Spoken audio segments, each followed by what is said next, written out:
Done. Unique New York, unique New York, unique New York. All right, we're good. All right, my name is Lufa Kenda.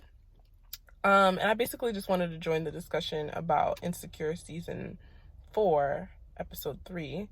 I just watched it this morning, and you may be wondering, asking yourself, like, okay, well, where are your videos for season 1 through 3? And also episodes 1 through 2 for that matter of this here season. They don't exist. I might go backwards and start talking, but well, we're starting here. And basically Molly tells Issa that she's thinking about taking Andrew to her Thanksgiving with her family. And Issa's like, are you sure? Like, he might meet the real Molly. Now I know this is the first scene at Condola's party. Like, when I was first watching it, I was like, okay, the non-black girl who is clearly in a relationship with a black man next to her, talking about, oh, men can do things. I went off. I was like, oh no. I know she's not talking shit about our men. I was so irritated. And then I'm like, oh, never mind, they're not together. I was like, never mind, they might not be together. He might be gay. Which in this case, like, the guy, I guess, is asking Lawrence where he got his shirt. And everyone starts laughing. And I was like, what's everyone laughing at? Literally, like there's no way for me to like Condola. Like, her energy just being in part of the scene just set me off, just on high alert. I was like, she's friends with she's friends with the woman that would say this in front of her nigger face about in front of her nigger face, like, about nigger men. I don't see it for her. That was no longer the case. And then I proceeded to find something else that was the matter, which you'll later find out is not really the issue. They're not homophobic. I really just don't like Condola. I was like, so what's so fucking funny? He does have a nice shirt. What's the issue? What's so goddamn funny? What am I missing? What's so goddamn funny? They, like, switch in between scenes a lot here at this point. So then they go back to Condola.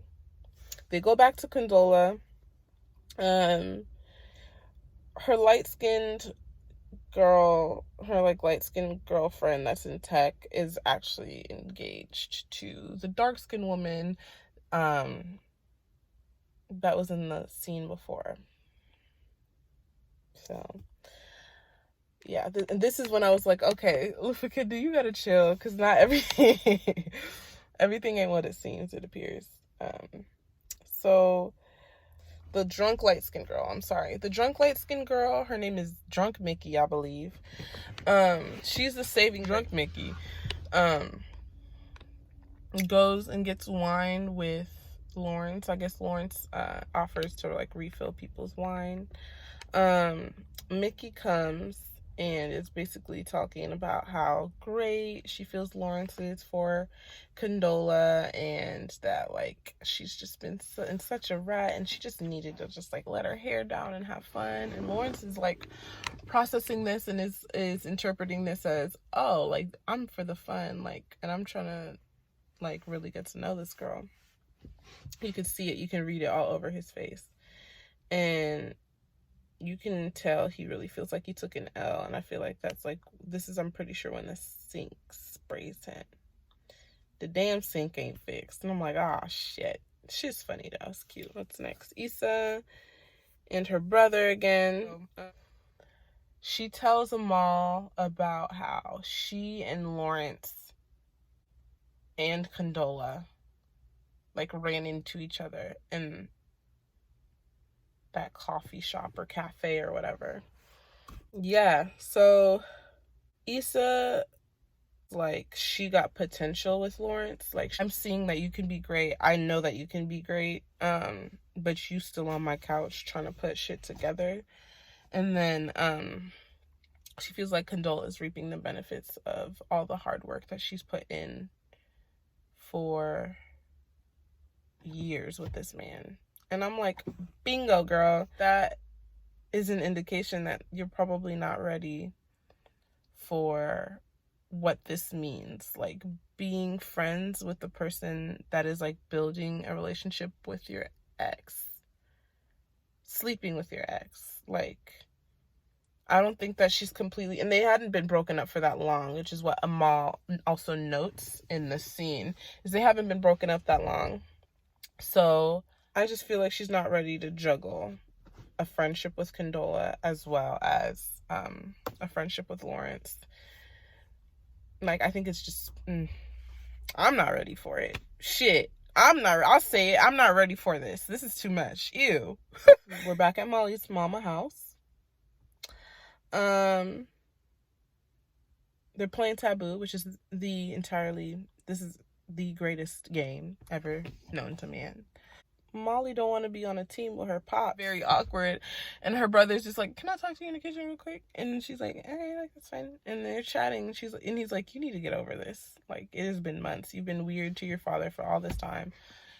You gotta chill.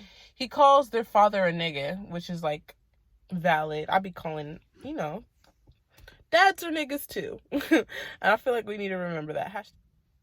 I feel like people keep gaslighting Molly into like being into places where she's not. I feel like a nudge and a quick little push to be like, you need to chill, or like, hey, look at it this way, is very valid. But also, like, I feel like people just keep being like, your feelings are like doing a lot right now and they're making me uncomfortable and this whole situation uncomfortable. And I feel like, yeah, like give her some like perspective into like the way that she's behaving is like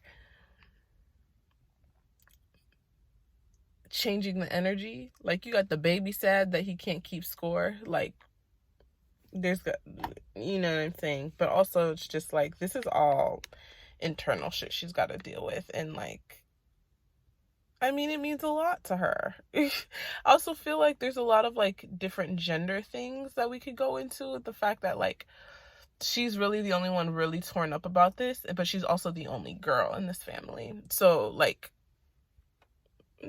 we could talk about the fact that she is expected. There's like an expectation that she has that is had of her as a woman, and basically seeing that like reflected in her parents' relationship. Yeah, that's when the first time she fucked Dro was like when she was like, well, whatever I thought love was is trash, because like the nigga that was supposed to love and support my mother, like the person that gave birth to me, actually like really hurt her.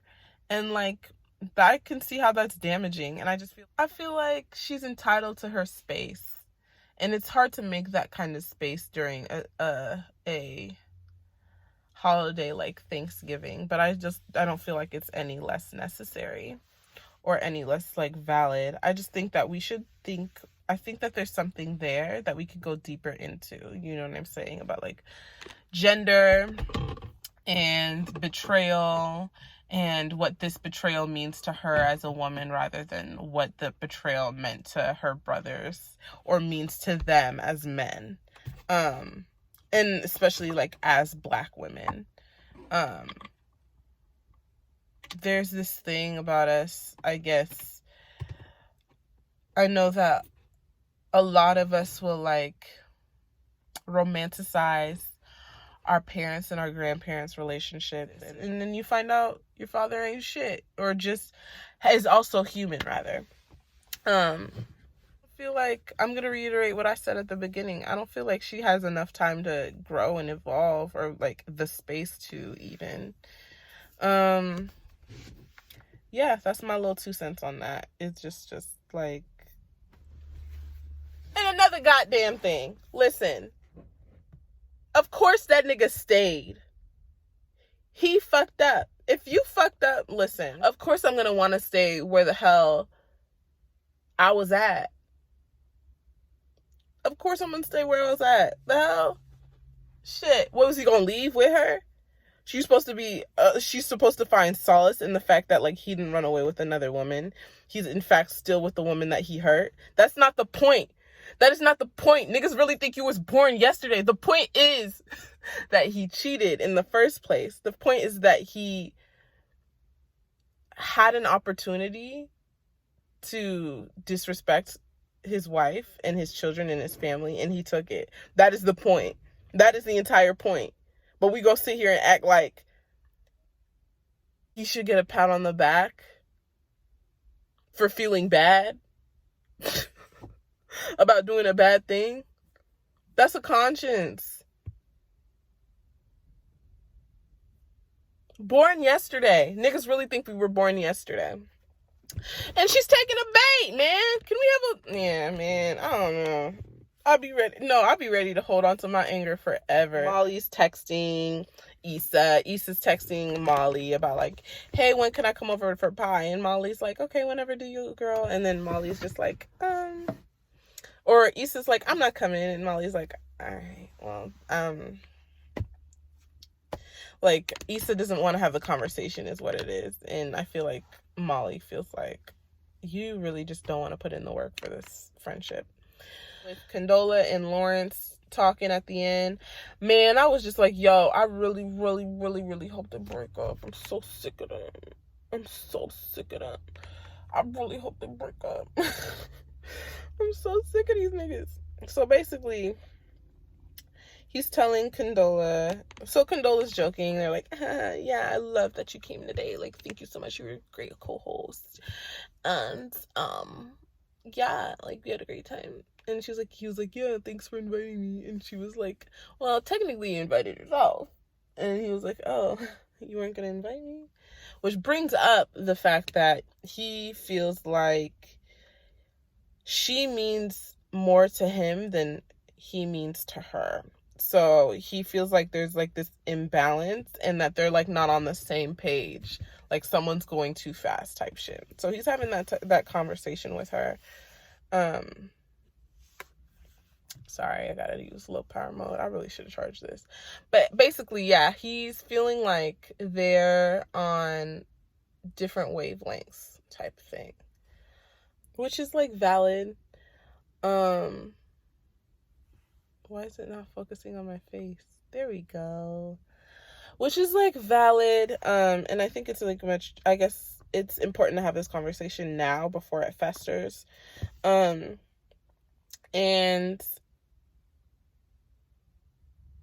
he just asks, are you still in love with your ex? He doesn't really ask that. He's like, are you still not over your ex? And then she was like, why are we talking about him? If there's anyone we should be talking about, it's your ex, because she seems to be popping up everywhere. Y'all got jokes, da-da-da-da-da-da. My thing is this, girl. You was, listen. Get out. Get out of the relationship, because it obviously is bothering you, and this is gonna like bother you forever. You feel me? I don't know. I feel like it's one of them things where it's like you really gotta just like ask him to choose type shit. Like, he still feels comfortable. They feel comfortable with one another. Like, they were with each other for hella long. Like, 5 years is indeed significant. That's the rightest thing you ever said, Condola. 5 years is fucking significant. 5 years is significant. I wouldn't touch it with a 10-foot pole. Is it salvageable? Maybe. I don't want it to be. I feel like she just basically brings up the fact that like Issa and Issa are still close, and that makes her feel weird, which is valid.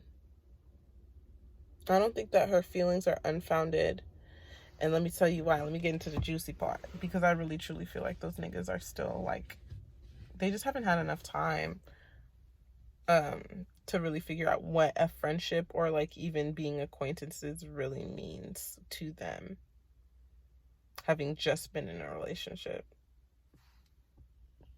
That's all I'm gonna say. They don't know what that means yet, and they don't know what that looks like yet. So, and I'm sad and bored, no house, and the house bored. So, do what you want. Take care of yourself and love each other.